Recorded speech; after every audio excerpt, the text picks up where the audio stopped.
Hey everyone, welcome back. Have you ever noticed how we live in an age overflowing with opportunities for pleasure? From endless streaming services to instant food delivery, comfort is just a click away. And yet, so many of us still feel empty. It's like we're constantly eating but never truly nourished. We're hungry ghosts in a world of plenty.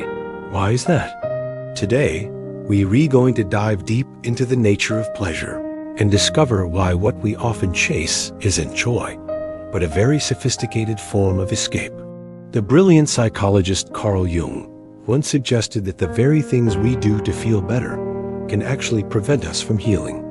Think about it. When you feel a pang of loneliness, anxiety, or just plain boredom, what's your first instinct? For many of us, it's to reach for our phone, grab a snack, or binge a show. These little hits of pleasure act like an anesthetic. They numb the discomfort, but they don't resolve it. In Jung's terms, pleasure can become the shovel we use to bury our shadow, all the parts of ourselves we'd rather not face. Most of what we call pleasure isn't really about feeling good. It's about not feeling bad. It's an escape from self-awareness. It's a way to avoid the awkward silence where we might have to confront our own thoughts and feelings. This pattern often starts in childhood. As kids, we learn to associate pain with something wrong and pleasure as the reward or the solution. Scraped your knee? Here's a cookie. Feeling sad? Let's watch a cartoon. We reconditioned from a young age to seek distraction as the primary remedy for any kind of inner discomfort.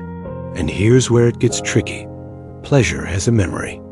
When you repeatedly use something, food, social media, shopping, to soothe a particular pain, your body learns that pattern. It starts to associate stillness and silence with the threat of that underlying pain bubbling up. Soon, the quiet itself becomes unbearable. The very state you need to be in to heal becomes the state you're most afraid of. Your body has learned to fear the absence of stimulation because that's when the ghosts come out to play. We end up chasing purposeless pleasure like a mirage in the desert, always seeking the next hit, the next distraction. But true, deep pleasure is something else entirely. It's not a frantic chase. It's a state of stillness. It's a feeling of self-expansion, of being fully present in our own lives. This kind of joy isn't instant. It has to be earned. It's the satisfaction that comes from finishing a difficult project, the peace after a long hike, the connection felt in a deep conversation. It's not about escaping yourself, but about becoming more of yourself.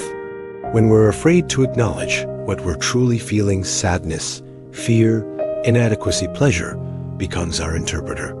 It's easier to say, "I'm just craving chocolate," than to admit, "I feel profoundly lonely right now." We replace authentic emotions with a demand for stimulation. This creates a disconnect, a loss of intimacy with our own inner world. We no longer know what we truly need because we've been speaking the language of distraction for so long. Have you ever felt that wave of guilt or emptiness after indulging in a pleasure you thought you wanted? That feeling is important. It's a part of you, your deeper self, sending a message. It's saying, that wasn't it. We weren't truly nourished. We just avoided the hunger for a little while. That guilt isn't there to shame you. It's a compass pointing you back toward what you actually need. It is an invitation to engage in what Jung called shadow work, the process of choosing truth over escape. It is about looking back at those moments where we betray our own well-being for a quick hit of relief and asking, why? It's crucial to understand that pleasure itself isn't the enemy. It's a powerful tool. A delicious meal with loved ones, a beautiful piece of music, a warm bath, these are wonderful parts of life. The danger lies in its misuse. When pleasure becomes your primary coping mechanism, it ceases to be a tool and becomes a crutch or even a cage. It is not healing. It is not peace. It is not power. When misused, it prevents you from finding all three. The real high, the most profound sense of well-being, comes from building self-trust. It comes from the practice of delayed gratification. When you can sit with an uncomfortable feeling without immediately reaching for a distraction, you teach yourself that you are capable of handling your own inner state. You prove to yourself that you are resilient. This is where true freedom begins.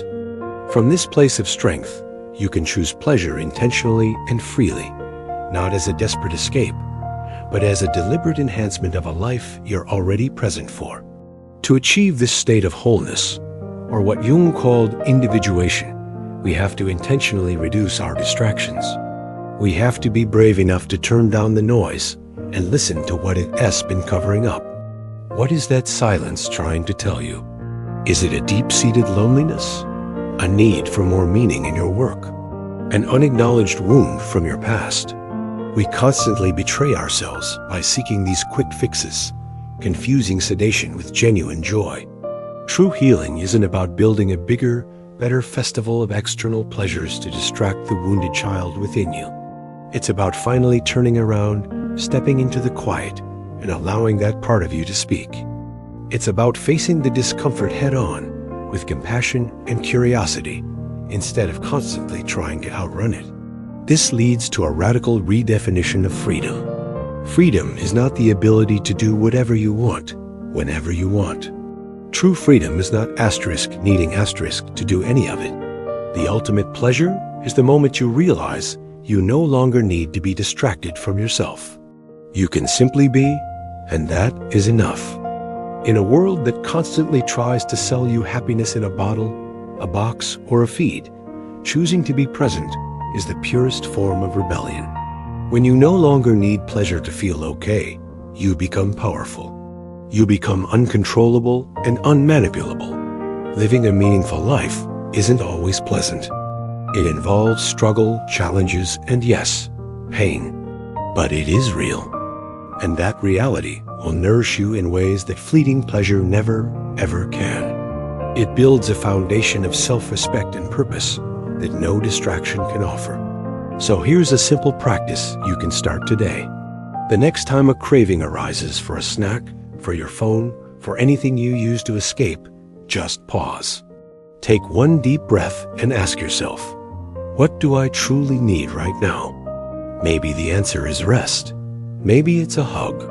Maybe it's just a moment of quiet. This simple question can break the compulsive loop. It interrupts the pattern of mindless escape and returns the power of choice to you. By becoming more aware of our relationship with pleasure, we can protect ourselves from trading long-term peace for temporary comfort. We can learn to make joy sacred again and stillness a precious gift. We can finally stop running and start living. Thank you so much for joining me on this deep dive today.